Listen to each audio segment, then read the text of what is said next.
इसी प्रयोग पे इन्होंने कश्मीर खत्म कर दिया था, इसी प्रयोग पे इन्होंने बंगाल खत्म कर दिया है। यही प्रयोग पूरा हिंदुस्तान में ये दोहराएंगे और हर देश में दोहराया गया है। पाकिस्तान में दोहराया गया, बांग्लादेश में दोहराया गया, अफगानिस्तान में दोहराया गया। जिस देश में मुसलमान 30% पहुंचे हैं वहां इन्होंने यही प्रयोग करके उस देश को मुस्लिम कंट्री में परिवर्तित कर दिया। नेहरू की विचारधारा इसको ही इस्लामिक कंट्री बनाने की थी। इसे कोई सरकार रोक नहीं सकती। इसे रोकने के लिए तो हिंदू धर्म को ही आगे आना पड़ेगा। मोहम्मद पैगंबर के ऊपर एक फिल्म बना दो, ये फिर कत्लेआम मचा देंगे। अरे भाई, जो सच्चाई है वही तो आदमी बोलेगा, और क्या बोलेगा? अपने मन से कहानी बना के लाएगा। उन्होंने अपनी ही कहानी को चलाया, अपने ही आदमी से लड़वाया और खुद ही हीरो बनने के लिए सामने आ गए। मंदिरों के आगे एक ह्यूमन चैन। हमें ह्यूमन चैन नहीं चाहिए, हमें हथियार चाहिए ताकि हम अपने मंदिरों की हिफाजत कर सकें। कश्मीर में जो दोहराया था वो यहाँ उसका प्रयोग कर रहे हैं। प्रयोग बेंगलुरु में आपको लगता है कि कश्मीर जैसे हालात बनाना चाहती है? अरे पूरे देश में बनाना चाहती है मेरे भाई। दिल्ली में नहीं बनाया, आपने देखा नहीं था, दिल्ली में बनाया।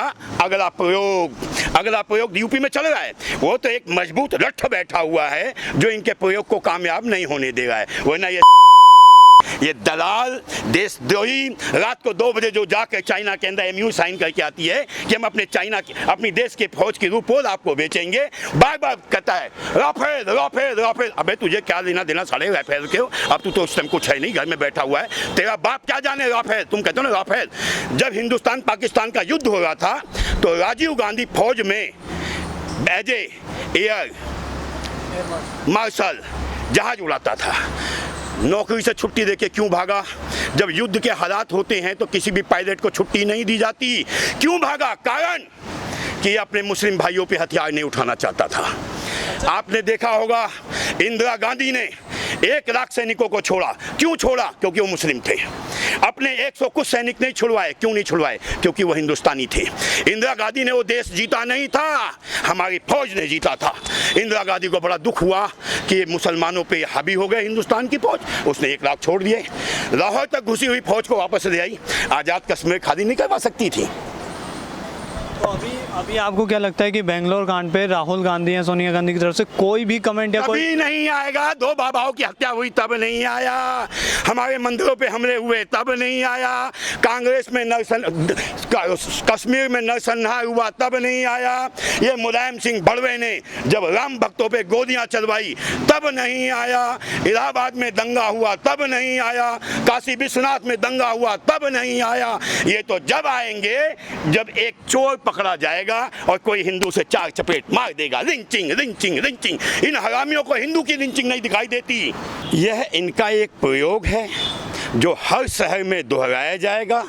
पहला दिल्ली में हुआ, दूसरा ये हुआ, अगला नंबर देखिए किसका आता है। प्रधानमंत्री ने भी कहा था कि ये संयोग नहीं प्रयोग है, तो क्या लगता है कि ये उसी प्रयोग को कांग्रेस आगे बढ़ा रही है?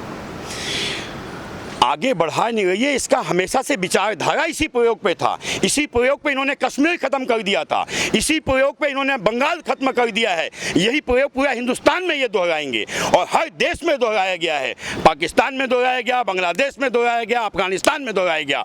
जिस देश में मुसलमान 30% पहुंचे हैं वहां इन्होंने यही प्रयोग करके उस देश को मुस्लिम कंट्री में परिवर्तित कर दिया। नेहरू की विचारधारा इसको ही इस्लामिक कंट्री बनाने की थी, इसीलिए इसको इंडिया बना दिया, हिंदुस्तान नहीं।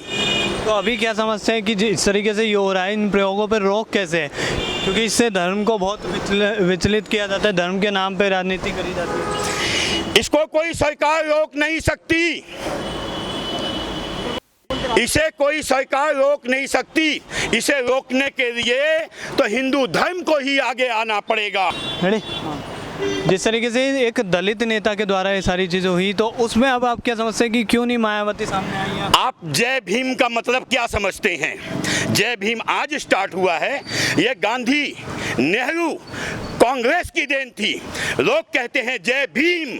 भीमराव अंबेडकर ने दलितों को पढ़ने का अधिकार दिया, तो अंबेडकर जी के पिताजी खुद फौज के अंदर एक बहुत बड़े अफसर थे, तो क्या उनको भी पढ़ने का अधिकार भीमराव अंबेडकर जी ने दिया था?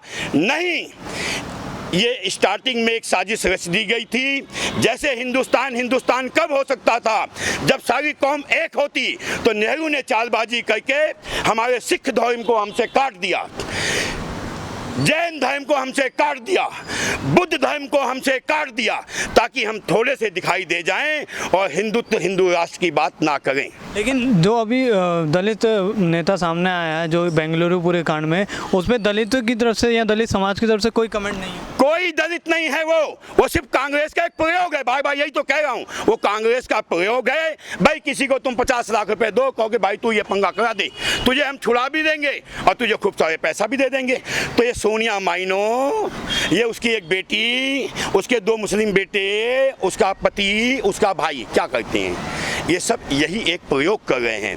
आप एक बात सोचो, एक प्रयोग नहीं तो और क्या है? सोनिया गांधी जो बिकनी में पहन करके एक दारू के अंदर लोगों को दारू पिलाती है 2-2 रुपए कमाने के लिए, उसे हम अपने देश की राष्ट्रमाता बना दें?